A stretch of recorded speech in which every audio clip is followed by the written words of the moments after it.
A graça e a paz do Senhor Jesus para todos. Hoje eu gostaria de compartilhar com você um tema que eu encontrei no livro de Filipenses, capítulo 2, versículos 7 a 8. O texto diz assim: mas aniquilou-se a si mesmo, tomando a forma de servo, fazendo-se semelhante aos homens, e achado na forma de homem, humilhou-se a si mesmo, sendo obediente até a morte e morte de cruz. Este é o exemplo que nos foi dado pelo Senhor Jesus. Eu quero compartilhar com você um pouquinho hoje sobre a morte do eu. Se você quiser ser um cristão, a morte do seu eu é certa. Saiba disso. Não tem como ser um cristão autêntico sem que você passe pela morte do seu eu. É impossível seguir verdadeiramente um Cristo abnegado sem que você primeiro comprometa-se a negar a si mesmo.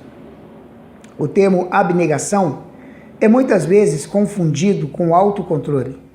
Simplesmente refrear nossas vontades, nossos desejos e sonhos por algum elemento melhor de nosso ser.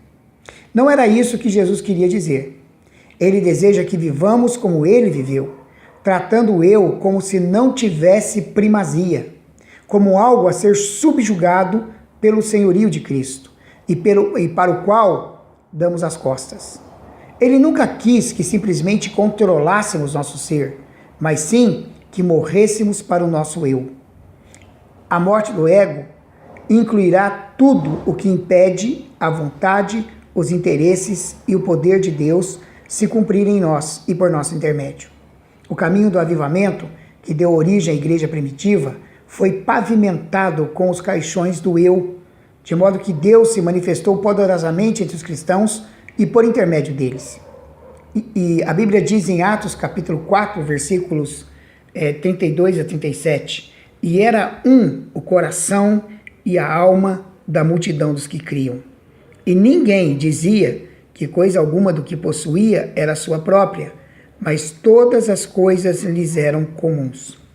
Isso é impressionante.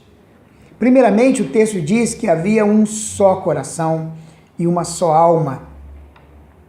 O mesmo sentimento, as mesmas intenções, o mesmo desejo de fazer a vontade de Deus.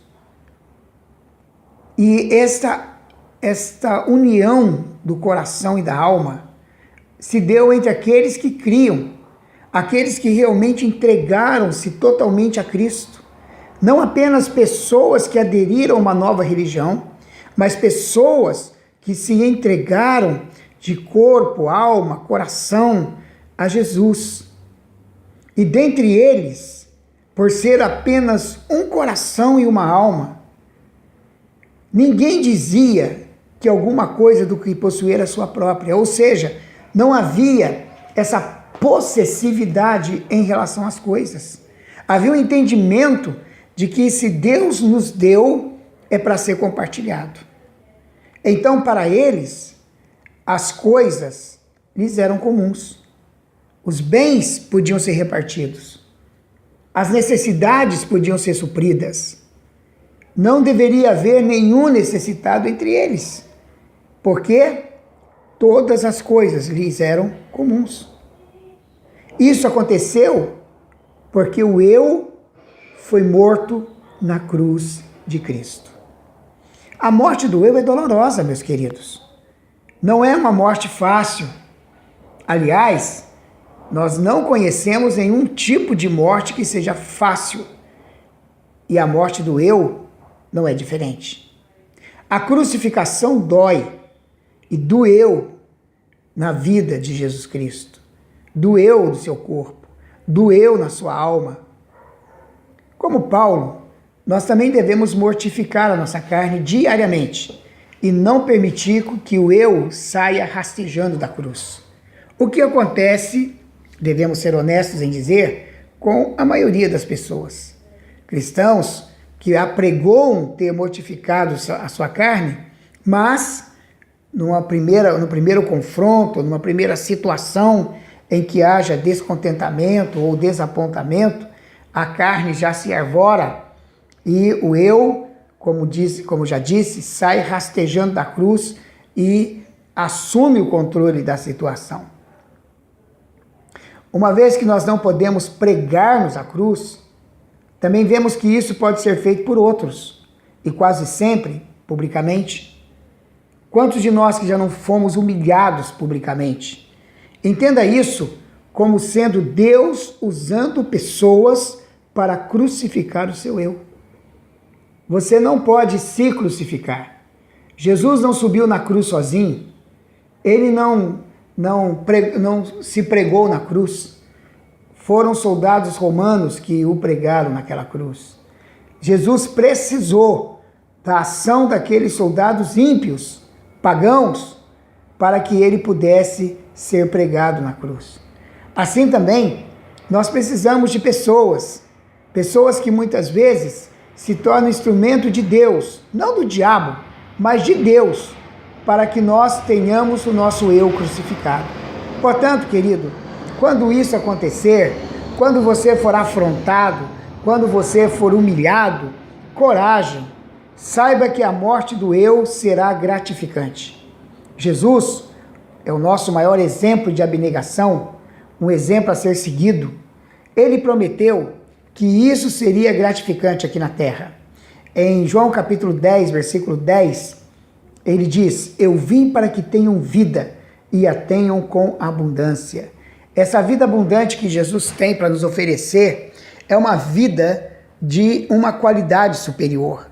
É uma vida que, conquanto ela comece aqui nessa terra, ela continuará com a mesma dimensão e a mesma qualidade na eternidade. A promessa de Jesus é que na medida que o seu eu morre, você está desenvolvendo dentro de você a realidade da vida eterna, uma vida abundante, uma vida poderosa, uma vida marcada pelo amor e pela graça de Deus, né? E por isso ela será gratificante também, a morte do eu, após a morte. Em Mateus capítulo 16, versículo 25, Jesus diz: porque aquele que quiser salvar a sua vida, perdê-la-á, e quem perder a sua vida por amor de mim, achá-la-á.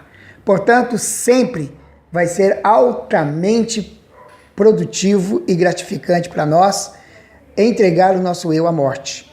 Por quê? Salvar a sua vida significa perdê-la. Proteger ou tentar resguardar a sua vida aqui na terra, a vida do seu eu, significa perder uma vida de uma qualidade muito superior. Mas a promessa é que aquele que perder a sua vida, aquele que permitir que o seu eu seja colocado na cruz, ele vai achar a vida eterna, vai encontrar essa proposta de vida para si. Portanto, meu querido, eu quero abençoá-lo para que você possa entregar o seu ego à morte. Deixe-se crucificar. Não se esqueça, não tente se crucificar, porque isso não vai acontecer. Mas em todas as situações da sua vida em que você se sentir afrontado, se sentir humilhado, se sentir rejeitado, saiba de uma coisa: Deus está usando pessoas para crucificar o seu eu. Eu quero orar por você e abençoá-lo através dessa mensagem. Senhor, eu sei quão difícil é que o eu seja crucificado. Não é uma morte fácil, mas é uma morte necessária e que traz consigo grandes recompensas. Eu abençoo cada um dos ouvintes dessa mensagem, para que eles possam receber de Ti graça para manter o seu eu crucificado. Que o Senhor os abençoe e que o Senhor os guarde neste dia para a honra e glória do nosso Senhor Jesus. A Ele nós concedemos todo louvor e toda a nossa gratidão em nome de Jesus. Amém. Um grande abraço, obrigado por ter ouvido esta mensagem e que Deus possa verdadeiramente te capacitar com a sua graça para que você possa manter o seu eu crucificado e experimentar de todas as promessas que Jesus te deu através dessa vida abundante. Um grande abraço e até a próxima.